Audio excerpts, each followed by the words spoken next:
എല്ലാവരുടെയും വിചാരം ബാറ്റ ഒരു ഇന്ത്യൻ ബ്രാൻഡാണെന്നാണ്. പക്ഷെ എന്താ അങ്ങനെയല്ല. ഇതിൽ ഏറ്റവും ഇൻട്രസ്റ്റിംഗ് ഫാക്ട് എന്താണെന്ന് വെച്ചാൽ നമ്മളെപ്പോലെ കുറേ കൺട്രീസിലെ ആളുകളുടെ ധാരണ ബാറ്റ അവരുടെ സ്വന്തം ബ്രാൻഡാണെന്നാണ്. പക്ഷെ ശരിക്കും ബാറ്റ സ്വിറ്റ്സർലാൻഡ് ബേസ്ഡ് ആയിട്ടുള്ള ഒരു ചെക്ക് ബ്രാൻഡാണ്. പല രാജ്യക്കാർക്കിടയിലും ഒരേപോലെ തങ്ങളുടെ ബ്രാൻഡാണ് ബാറ്റ എന്ന് തോന്നിപ്പിക്കാൻ അവർ യൂസ് ചെയ്തൊരു സ്ട്രാറ്റജി ആയിരുന്നു ടൗൺഷിപ്പ് മോഡൽ. ഇതനുസരിച്ച് അവരുടെ എംപ്ലോയീസ് വർക്ക് ചെയ്യുന്ന ഫാക്ടറികളുടെ അടുത്ത് എംപ്ലോയീസിന് വേണ്ടി തന്നെ സ്കൂൾസും ഹോസ്പിറ്റൽസ് എല്ലാം കൊണ്ടുവന്ന് ഒരു ടൗൺഷിപ്പ് അവർ ബിൽഡ് ചെയ്തു. ഇതുവരെ പല സമയങ്ങളിലായി പല രാജ്യങ്ങളിൽ നടപ്പിലാക്കിയിട്ടുണ്ട്.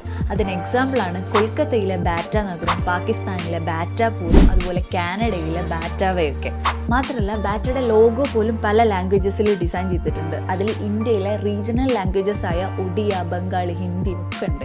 അതുപോലെ അവരുടെ add Bengali, French, German, Serbian പോലുള്ള ഡിഫറെൻറ്റ് ലാംഗ്വേജസിൽ ലോകം മുഴുവൻ റൺ ചെയ്തിട്ടുണ്ട്. നമ്മൾ ഇത്രയും കാലം നമ്മുടെ സ്വന്തമാണെന്ന് വിചാരിച്ച് ഉപയോഗിച്ച ബാറ്റയുടെ എല്ലാ പ്രൊഡക്ട്സും ഫോറിൻ ആയിരുന്നു. അപ്പോൾ പറഞ്ഞു വന്നത് ഈ ലോകോത്തര ബ്രാൻഡ് നമ്മുടെ സ്വന്തമാണെന്ന് വിശ്വസിപ്പിക്കാൻ ബാറ്റ യൂസ് ചെയ്ത സ്ട്രാറ്റജിയെ പറ്റിയാണ്. That's great.